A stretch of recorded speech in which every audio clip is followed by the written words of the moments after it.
Hola, ¿cómo están? Me presento, mi nombre es Macarena Silva, soy médico infectólogo, trabajo en el Hospital San Borja Riarán y en la clínica alemana, y les voy a contar en esta oportunidad el enfoque del paciente con síndrome febril y fiebre de origen desconocido. ¿Qué es lo que es fiebre? Fiebre es temperatura por sobre lo normal para esa persona, eso lo vamos a ver más adelante, por situaciones que se dan en forma no fisiológica. Y el síndrome febril es la fiebre acompañada con los síntomas y signos que se relacionan a ella. Es importante que conozcamos lo que es el concepto de termorregulación. La temperatura corporal es mantenida dentro de un rango que además varía entre las personas y varía también dentro del mismo individuo. Y esta temperatura en general es independiente de la temperatura ambiental y de la cobertura corporal. Existe un equilibrio entre los factores que generan energía, es decir, generan el calor y pierden la energía calórica, y esto se llama termostato interno. Los extremos de la vía, como los senescentes y los lactantes, no tienen esta independencia y por lo tanto su temperatura se ve más afectada, ya sea por el ambiente o por la misma cobertura corporal que tenga.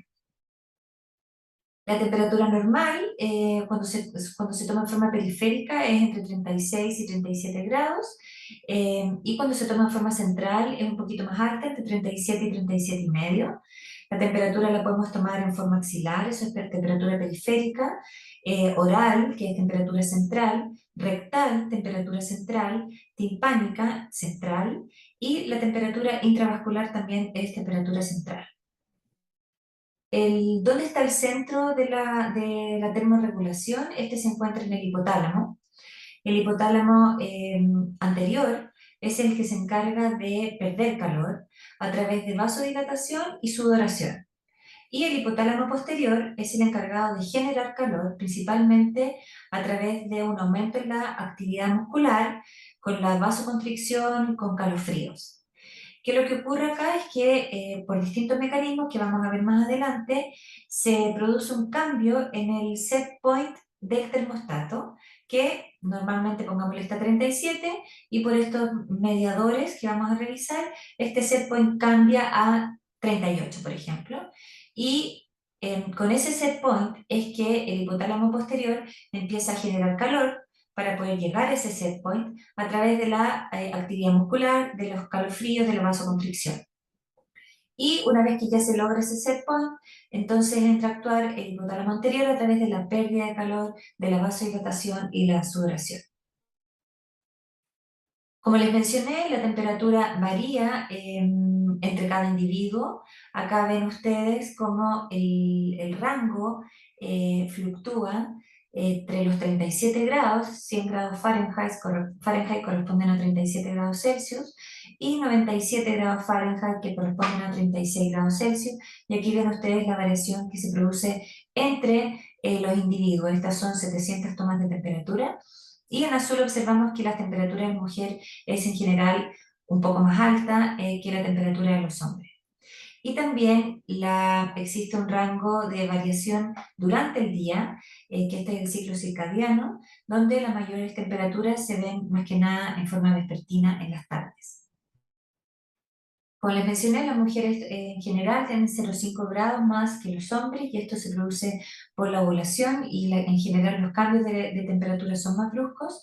También pueden haber variaciones térmicas en cuadros como depresión, en insuficiencia renal crónica. Los pacientes nefrópatas tienen presentan menos fiebre que las personas que no tienen esta condición, el estado de shock, o bien la inflamación local en el sitio donde vamos a tomar la temperatura también puede alterar el registro térmico. Entonces, como les mencioné, fiebre es la temperatura sobre el rango diario, y cuando esta se toma en forma oral, en general es mayor a 37,5, 37,5. Cuando se toma axilar es mayor a 37, y cuando es rectal, en general tiene que estar mayor a 38, porque también hay un aumento de temperatura mayor normalmente en esa zona. Y como les comenté, el ritmo circadiano de la temperatura es cuando se registran, en este ritmo se registran las temperaturas más bajas en forma matinal y las temperaturas más altas en forma vespertina. Y en el caso de las mujeres en la fase progestágena, posovulación, es cuando la temperatura es mayor. ¿Dónde conviene tomar la temperatura? La forma más precisa es la temperatura oral y la temperatura oral, timpánica. Ya acá ahora es importante que los termómetros timpánicos registren directamente la temperatura en el tímpano y no en la piel que está alrededor del conducto auditivo. Tiene un poquitito menos de certeza la temperatura axilar, la temperatura rectal y obviamente la temperatura sanguínea es adecuada porque es invasiva, pero es invasiva. Em, Dentro de las posibilidades de registro existen distintos formatos de termómetros donde el termómetro con mercurio es el que tiene la mejor precisión y el termómetro que también registra la temperatura timpánica también tiene buena precisión siempre que sea tomado en forma correcta. ¿Por qué se genera la fiebre? Por unas sustancias que se llaman pirógenos, y estos pirógenos pueden ser endógenos o exógenos. Los endógenos son producidos por los monocitos, los macrófagos, son citoquinas que son pirogénicas. ¿Ya? ¿Cuáles son estas? En general, interleuquina 1 alfa y beta, TNF, interleuquina 6. Estos son mediadores agudos de inflamación y pueden explicar todos los síntomas de la fiebre. En general, estos pirógenos aumentan la síntesis de la prostaglandina hipotalámica y esta prostaglandina es la que va a cambiar el set point del termostato, que es lo que les había mencionado, y con esto se va a producir el cambio de temperatura. Los pirógenos exógenos son sustancias externas que pueden liberar pirógenos endógenos o bien actuar directamente. La inducción de la fiebre puede ser un poquito más lenta. Por ejemplo, las endotoxinas de gram negativos o exotoxinas de gram positivo, algunos detritos celulares, restos bacterianos, virus, ya ahí también pueden entrar las vacunas, es decir, estos son sustancias pirógenas exógenas que pueden también inducir la liberación de pirógenos endógenos. Esto es lo que les mencioné, acá el gráfico puede ser un poquito complejo, pero en el fondo lo que les comentaba es que la fiebre se inicia por productos microbianos, por ejemplo, que pueden actuar directa o indirectamente a través de las citoquinas pirogénicas, activar la producción de la prostaglandina E2, ya sea en la periferia como en el cerebro. Esta prostaglandina 2 alcanza las neuronas sensitivas de la región preóptica del hipotálamo y en el núcleo preóptico, y estas actúan en el receptor de esta neurona. La prostaglandina actúa en el fondo en el receptor EP3 que se encuentra en estas neuronas y con esto produce un aumento de la vasoconstricción de la piel y en el fondo genera todo lo que es el mecanismo involucrado en el cambio de temperatura. ¿Cuáles son los tipos de fiebre? Es importante distinguir una fiebre genuina de una fiebre facticia. La fiebre genuina es la que se da en forma real, digamos, por droga o por infecciones, por distintos tipos de mecanismos. Y la fiebre facticia es cuando no hay fiebre y las personas en general manipulan el termómetro para hacer pensar que tiene fiebre, y esto se asocia bastante a alteraciones psiquiátricas. En la hipertermia la diferencia es que no hay liberación de pirógeno. Aquí hay un desbalance entre la pérdida y generación de calor. Acá el termostato es normal, por lo tanto no responde a antipirético. La generación del calor es mucho mayor que la pérdida y en la hipertermia tampoco hay ciclo circadiano.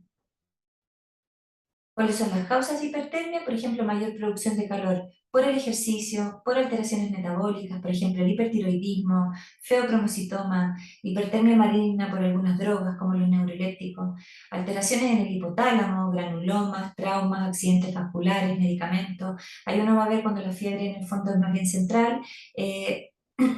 Ocurren estas alteraciones en que no está el ritmo circadiano habitual, no responden a analgésicos, por ejemplo, antiinflamatorios. La disminución de la pérdida, esto es por golpes de calor, por deshidratación, por una disfunción autonómica, por medicamentos, por ejemplo, la atropina disminuye la sudoración, por exceso de abrigo, es decir, todos los mecanismos que disminuyen la liberación de calor. Los síntomas y signos que se asocian a fiebre son muy variables, pero puede acompañarse de cefalea, de mialgias, artralgia, calofríos, taquicardia. En general, 1 grado Celsius aumenta alrededor de 15 latidos en la frecuencia cardíaca y finalmente pueden haber delirios, incluso convulsiones si la temperatura es mayor a 40 grados y todos estos síntomas están mediados por los pirógenos endógenos. ¿Qué consecuencias trae la fiebre? Una fiebre moderada puede ser beneficiosa, pero también puede ser peligrosa. Puede generar convulsiones en niños, aumento del metabolismo, aumento del requerimiento de oxígeno y por lo mismo una descompensación, por ejemplo, de una insuficiencia cardíaca, una sudoración excesiva que puede llevar a una deshidratación, un compromiso de conciencia y delirio, sobre todo en personas en extremos de la vida. Así que esas situaciones pueden ser riesgosas. ¿Qué causas tenemos de fiebre? Las causas infecciosas. Primero, dentro de ellas, virus, bacterias, hongos, protozoos, parásitos. En general son de inicio brusco, van con temperaturas altas, pueden asociarse con síntomas digestivos también o sistémicos y según la localización es si hay síntomas respiratorios, si hay síntomas digestivos, si hay adenopatías, por ejemplo, esplenomegalia, si hay irritación meningia, si hay molestias urinarias. Otras causas de fiebre son las tumorales, sarcomas, linfomas, leucemia, el hipernefroma, también es un tumor que produce fiebre, tumores de páncreas, tumores hepáticos. Las enfermedades del tejido conectivo también son causa importante de fiebre. Muchas veces uno diagnostica personas, por ejemplo, jóvenes que están debutando con un lupus o con una artritis, son personas que empiezan a presentar fiebre y después de esto se empiezan a asociar los síntomas reumatológicos. Y causas misceláneas, como les comenté, drogas, eventualmente alergias, enfermedades inflamatorias intestinales, la embolía pulmonar, el TEP puede provocar fiebre, la hemólisis, el infarto, ya todos los fenómenos isquémicos pueden provocar fiebre también. ¿Cómo se maneja la fiebre? Si la temperatura es menor a 38 grados y no hay antecedentes convulsivos, no hay problemas respiratorios, en general se puede dar líquido e incluso podría no dar ningún tratamiento y podría la temperatura también bajar en forma normal. Eh, Ayuda al diagnóstico, ver la evolución, ver cambios bruscos, por ejemplo, en la intensidad de la fiebre, también puede orientar al diagnóstico.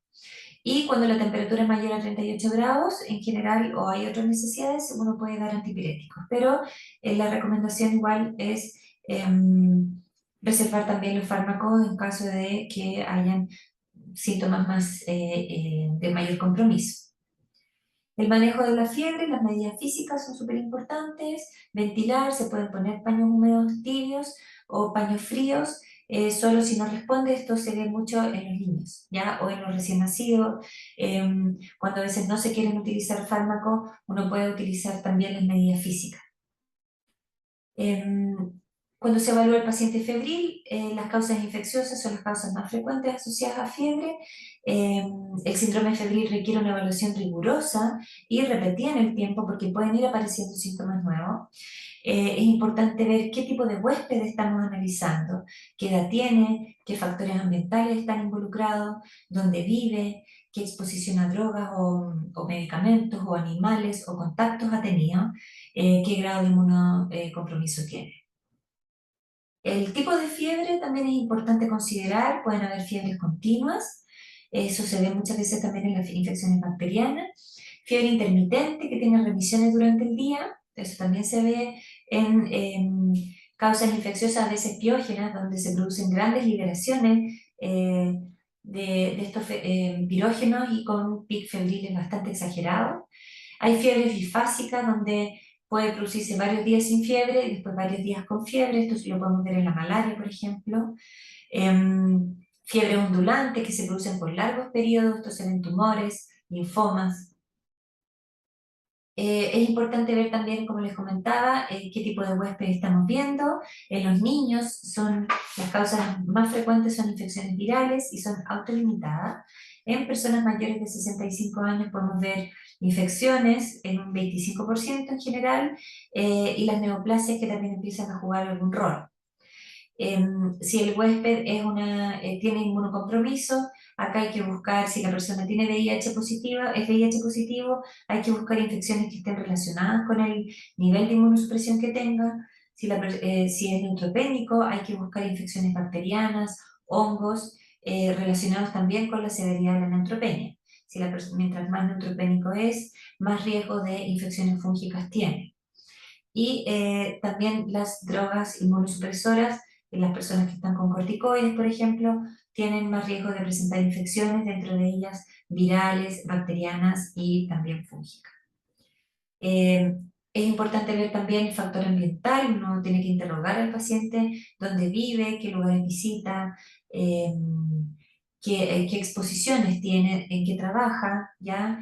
Por ejemplo, si es eh, una persona que se dedica a atender animales o personal de salud, ya tenemos que ahí ver la actividad laboral que tiene, cómo influye. Dentro de los hábitos es importante también saber qué hábitos alimenticios tiene, si come cosas crudas, carnes crudas, pescado, quesos no pasteurizados, ya que se pueden asociar a listeria, por ejemplo, qué mascotas tiene, eh, si consume drogas. Todas esas cosas son las que hay que preguntarle a una persona cuando estamos frente a un síndrome febril, que normalmente no le encontramos un foco de entrada, ¿ya? Porque muchas veces obviamente que el paciente tiene fiebre y claramente tiene síntomas urinarios y uno atribuye la fiebre entonces a una infección urinaria. Como les comentaba, entonces los antecedentes epidemiológicos son importantes, cómo es la fiebre, si responde o no a los antipiréticos, qué síntomas acompañantes tiene para localizar de dónde viene la fiebre. Acá la historia y el examen físico son muy importantes y uno tiene que hacer una revisión por sistema detallada donde ve si hay síntomas meningios, respiratorios altos, respiratorios bajos, digestivos, urinarios, genitales, osteoarticulares, para ver dónde está localizada la fiebre. La gran mayoría de las veces uno con el interrogatorio lo puede dilucidar. Es importante saber si la persona ha tomado antibióticos, por ejemplo, si ha tenido contacto con otras personas enfermas. Y en el examen físico es muy importante también, en esta revisión por sistema, revisar por completo al paciente. Hay que ver toda la piel del paciente, o sea, el paciente hay que sacarle la ropa y revisarle, buscarle lesiones cutáneas, petequias, hay que examinar los pies, presencia de rash, escaras, en la mucosa oral, ver si hay úlceras, ¿ya?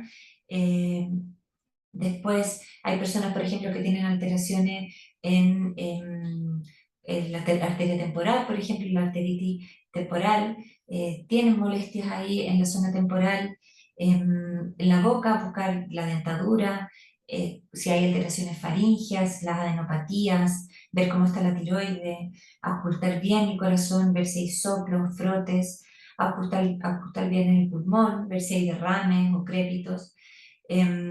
Abdomen, ver si hay dolor, si hay visceromegalias. En las extremidades, no olvidar las articulaciones, todo lo que es el sistema musculoesquelético es muy importante. Y en los síntomas neurológicos también hay que revisar el fondo de ojos, y que en general cuando uno no le encuentra causa a una piel, el oftalmólogo una evaluación, buscar signos de irritación meningia y también ver próstata y aparato genital femenino. Entonces es importante no descuidar, todos los focos pueden ser posibles en un paciente con fiebre que no le encontramos síntomas de inmediato. La aproximación diagnóstica en cuanto a laboratorio, uno en general hace chequeo o exámenes generales como el hemograma, la proteína C reactiva, VHS, el perfil bioquímico, el examen de orina, tomar hemocultivos, muy importante, hemocultivar, urocultivar, cultivar secreciones, cultivar fluidos, tomar radiografías, hacer PPD, y después vienen estudios de imágenes, principalmente ecotomografía, escáner o resonancia, cintigrama, depende de lo que estemos buscando. Y por último también están los estudios serológicos, estudios inmunológicos y técnicas de biología molecular.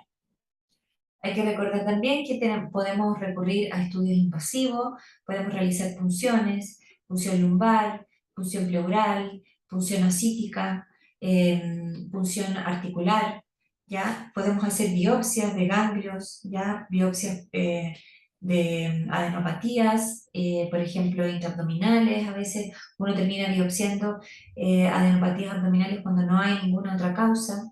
Y para eso, en esos casos, el paciente ya hay que realizarle una laparoscopía y eventualmente cirugías exploradoras. Dentro de las herramientas moleculares está la PCR universal. Esta PCR lo que hace es amplificar un DNA que puede ser bacteriano o fúngico de la muestra que estamos enviando, se hace una secuenciación para identificar este microorganismo. Y lo que ocurre es que en el fondo se amplifican regiones del genoma que son comunes a todas las bacterias o son comunes a todos los hongos, también hay PCR universal para micobacterias, y con esto se va secuenciando hasta que se logra identificar el patógeno preciso. ¿Ya? Esto es una PCR universal, es decir, uno envía la muestra, por ejemplo, ganglionar, para una PCR universal bacteriana y a través de todo este mecanismo entonces se puede identificar el patógeno. Se pueden mandar muestras, por ejemplo, de válvulas cardíacas, de hueso, de líquido articular. Normalmente son muestras en el fondo que no están contaminadas, no tienen flora. Y ese es el principal manejo, que la muestra se pueda contaminar con flora de cutánea, de piel, lo que sea. Acá les dejo el resumen del Mandel, donde está lo que les comenté sobre la regulación de temperatura y patogénesis de la fiebre. Creo que es fiebre prolongada o fiebre de origen desconocido. La definición clásica es temperatura sobre 38,3 en varias ocasiones, la duración de la fiebre al menos 3 semanas, que no tenga diagnóstico etiológico después de 2 visitas ambulatorias o 3 días hospitalizado. Y luego hubo un cambio en las definiciones y se propuso este cambio solo a 3 días de estudio ambulatorio negativo, también puede ser. Ambas definiciones son aceptadas. Entonces, la fiebre prolongada puede ser clásica, nosocomial, neutropénica o en personas VIH positivas. Se puede clasificar entonces, como les comenté, ahí están las definiciones de fiebre clásica, más de 2 visitas o 3 días de hospitalización, más de 3 semanas también ambulatorio, fiebre nosocomial, más de 3 días, con fiebre prolongada que no estaba en ingreso, fiebre en paciente neutropénico, con cultivos negativos en general a las 48 horas, con fiebre persistente durante 3 días, fiebre en paciente VIH positivo, más de 3 días hospitalizado, más de 3 semanas. Y también está la fiebre en el viajero retornado, que presenta fiebre luego de haber principalmente visitado zonas tropicales. Las causas generales son las que ya hemos mencionado, la fiebre clásica en general o son infecciones, o son cánceres, o son patología inflamatoria. La fiebre nosocomial pueden ser complicaciones postquirúrgicas, pueden ser fiebres por medicamento. En la fiebre el neutropénico pueden estar las infecciones clásicas y ya entran a jugar también un rol las infecciones oportunistas, donde no siempre logramos documentar la causa en los pacientes neutropénicos. La fiebre en el paciente VIH pueden ser también infecciones clásicas, pero aquí hay que considerar también las infecciones oportunistas y los tumores como típicamente el linfoma. Y la fiebre en viajeros, que son, hay que buscar específicamente infecciones tropicales como malaria, dengue, también chikungunya y otras. Cuando las personas son mayores de 65 años, empieza a aumentar, en el fondo hay que tener también otras consideraciones como las patologías tumorales y menos proporción también, pero pueden haber enfermedades inflamatorias y otras comorbilidades que pueden generar fiebre. hay menor proporción de causas misceláneas y hay que también considerar, en este caso, por ejemplo, cuando los pacientes tienen comorbilidades o están hospitalizados, analizar también las situaciones en el postoperatorio, accidentes vasculares. Es importante ver si la fiebre es significativa. Los elementos que se asocian a patologías de trascendencia, por ejemplo, acá hay síntomas que a uno le tienen que alertar, que tenga fiebre alta y sostenida, que tenga baja de peso, que tenga anemia, que tenga VHS alta, que tenga alteración de pruebas hepáticas, por ejemplo. Entonces, esas son situaciones que es importante que puedan dar un factor más de mal pronóstico eventualmente a la fiebre. Como les comenté, el enfoque es a través de una anamnesis, los datos epidemiológicos importantes, los viajes, los contactos, de nuevo en la fiebre nosocomial, las cirugías, los antibióticos, la presencia de catéteres, prótesis que se hayan instalado, ¿ya? Y en el paciente neutropénico hay que analizar el tipo de el nivel de inmunosupresión que tiene, qué tipo de cánceres tiene, qué quimioterapia ha recibido, qué antimicrobianos está utilizando. Y en el paciente VIH positivo también hay que analizar qué nivel de inmunosupresión tiene, ¿ya? Mientras más inmunosupresión, CD4 menores a 200, ya esta fiebre es muy probable que sea por infecciones oportunistas y eso también tiene consideraciones en cuanto a la gravedad del paciente. Y en las fiebres del viajero hay que ver dónde fue, qué profilaxis utilizó, si utilizó no repelentes, qué alimentos consumió, si tuvo contactos sexuales de riesgo. Y cuando tenemos que hacer el examen físico, como ya les comenté, es muy importante la piel, buscar heridas, ¿ya? Algunas adenopatías, zonas sensibles de la piel, examinar las conjuntivas, soplos, ¿ya? La zona genital. Como les comenté también, en la fiebre nosocomial, siempre examinar el sitio quirúrgico cuando es un paciente que ha sido intervenido, hay que ver la herida, descubrirla, revisarla. Hay que sospechar siempre de todos los catéteres o dispositivos intravasculares que tenga, son causas de fiebre, hay que cultivarlos, hay que retirarlos cuando uno sospeche que hay infecciones. Pueden haber infecciones también asociadas a atención de salud, la neumonía, ¿ya? Pueden haber infecciones urinarias también asociadas a atención de salud. Y en el paciente neutropénico es muy importante revisar muy bien la piel. Aquí a veces uno encuentra ectimas que pueden estar, por ejemplo, asociadas a infecciones por pseudomonas, que uno ve como lesiones con centro necrótico. Hongos también, por ejemplo, el fusario va con lesiones de piel necróticas. Y la zona perineal es muy importante examinar siempre en un paciente neutropénico y obviamente todas las zonas de sitios de inserción de catéteres. La boca es muy importante también, ver si hay algorra, ver si hay úlceras, ya si tiene dolor hay que buscar porque puede ser virus, puede ser un virus herpes, puede ser un citomegalovirus. Lo mismo ocurre en los pacientes VIH positivos, muy importante también la signología meningia y buscarle también candidiasis oral, adenopatías, ¿ya? Un paciente que tiene fiebre, que tiene múltiples adenopatías, hay que pensar en linfoma también en, en estos pacientes o tuberculosis y en los pacientes migrantes también hemos observado crecientemente la histoplasmosis. Las lesiones cutáneas se pueden biopsiar y se pueden cultivar, así que hay que recordar que cualquier lesión cutánea que tenga se puede tomar muestra.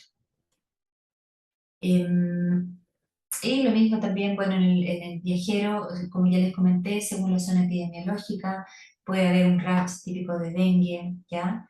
Así que es importante también hacer un examen físico exhaustivo. Dentro de de los exámenes de laboratorio, como ya les comenté, los exámenes generales son muy importantes.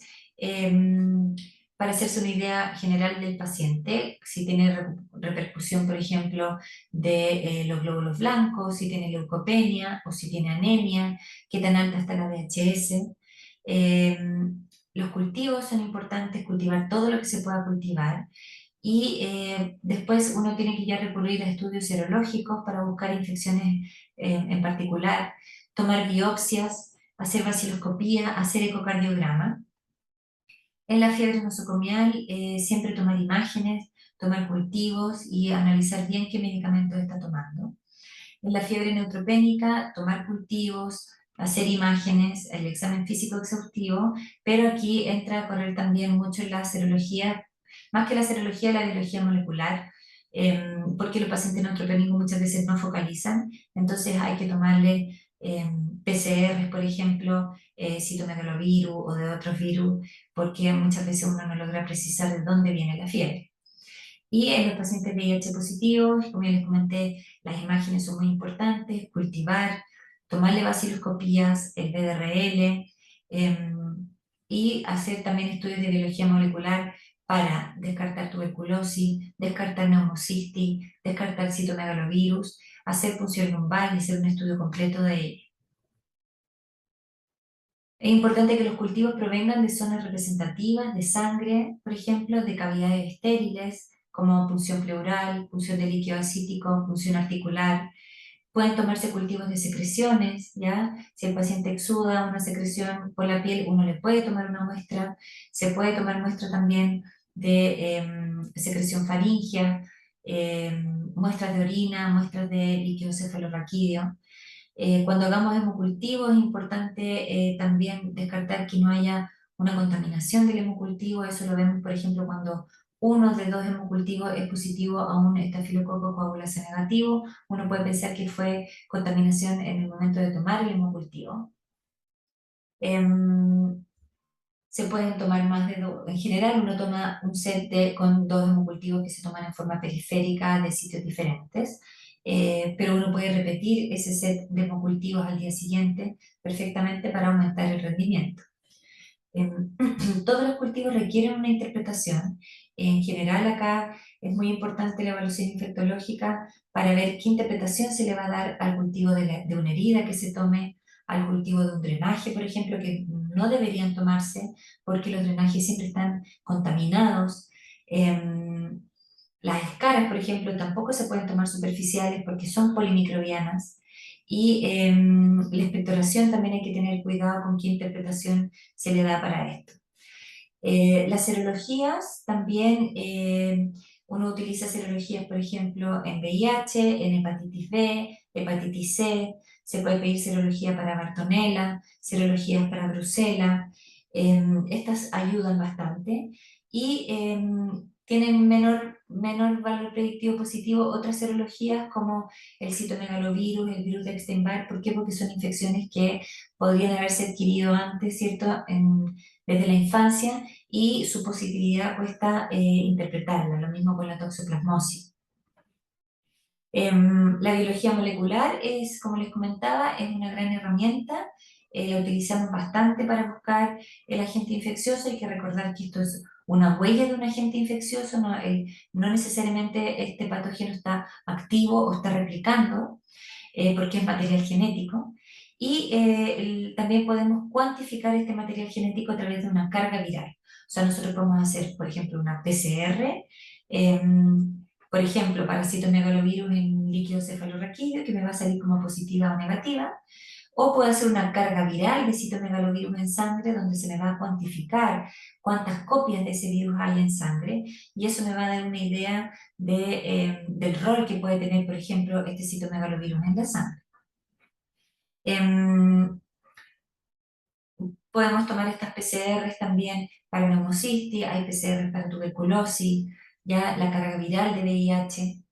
Y también existen varios paneles ahora que son estos como paquetes sindromáticos que se utilizan como panel de sepsis, donde uno envía una muestra y se buscan inmediatamente un listado de patógenos que se asocian a sepsis. Eso también se puede hacer en vía respiratoria, en panel gastrointestinal, panel meningio, ya es decir, uno toma una muestra de líquido cefalorraquídeo, se envía a este panel que normalmente le llamamos film array, y esto busca varios patógenos asociados a meningitis en una sola toma.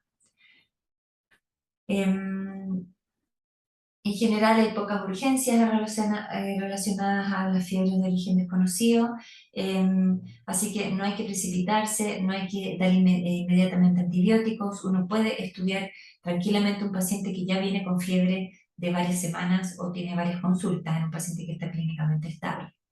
Sí, hay que iniciar más prontamente en un paciente neutropénico. Aquí tenemos que partir con antibióticos mientras buscamos la causa.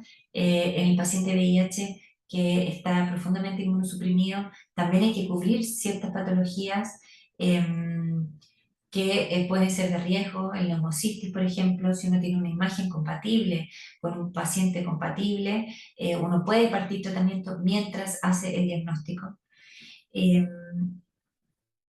Y hay que tener ojo con ciertos conceptos que pueden estar errados. Por ejemplo, el paciente que ya está con antibióticos no se le toma cultivo. Eso no es así. Uno tiene que tomar cultivos igual a pesar de que el paciente esté con antibiótico, porque pueden crecer bacterias en presencia de ese antibiótico porque, por ejemplo, esa bacteria no estaba dentro del espectro antibiótico que se le está administrando al paciente. No hay que culpar al VIH de la fiebre, hay que buscar infecciones oportunistas, hay que buscar tumores, ¿ya? Eh, y no hay que confiar excesivamente en la biología molecular, porque a veces también nos puede conducir a errores. Y es importante también siempre considerar el lugar de donde proceden los pacientes en el caso de inmigrante. Hay que precisar bien de dónde viene, ¿ya? Si viene de zonas endémicas, ¿ya? Y por lo tanto, en el fondo hay que analizar al paciente, sus circunstancias, no, en general no todas son emergencias, esto hay que tomárselo, hay que hacer el estudio tranquilo, con calma y un estudio lo más completo posible. El enfoque antibiótico en general se aplica a los pacientes neutropénicos principalmente. Los antibióticos empíricos uno a veces los ocupa, pero en general hay que evitar darlos cuando uno no sabe realmente de dónde viene la fiebre. Es importante entonces pensar, ver en qué estoy pensando para pedir los exámenes, no pedir exámenes así, un listado de exámenes y después no saber qué interpretación darle. O sea, hay que buscar dirigidamente el patógeno que uno está pensando, ¿ya? Y aquí les dejo entonces también el resumen del Mandel, que tiene el enfoque general de la fiebre de origen desconocido. Eso les quería contar.